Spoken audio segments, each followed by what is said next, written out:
I always thought a lighthouse was built on rocks in treacherous waters, and its purpose was to let ships and boats or swimmers know not to come too close. And it did this by just being visible, and it had its light on. And recently, where I live, a coffee house opened, and we were all patiently waiting for the grand opening. The name of the coffee house was the Light Meeting House, and this was the second business to take place in this building. The first business closed for whatever reason. It lasted about a year or so, and I wanted. I'm fascinated by this coffee house. I'm not a coffee drinker. I have stopped by a few times. In fact, we were the first people to meet the owners. It was one Sunday afternoon. We were walking by, and we were peeking in to see, when it was going to open. And lo and behold, the owners were there, and they saw us peeking in, and they opened the door and welcomed us. And they said that we were the first people, and they invited us to their private opening. A wonderful couple. The husband grew up in this neighborhood, and the wife did not. So he had returned to this place.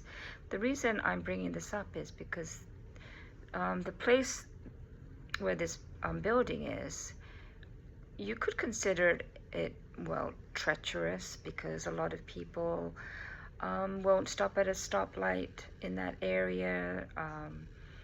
They don't walk at night. They don't get out of their cars. It's kind of considered a scary place, and they obviously took a. It is not scary anymore, but it used to be, and it still has memories of that. And they chose to put their light meeting house right there. And I've been watching it and trying to figure out what makes it so popular.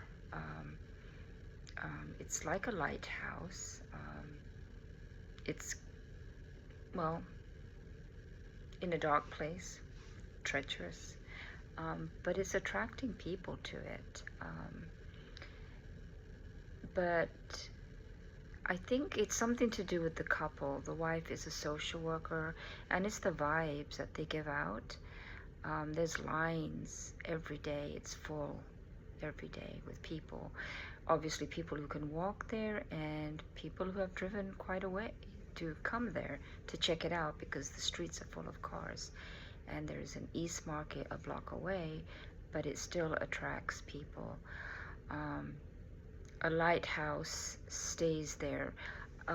There's a bowl of affirmation stickers people can help themselves to.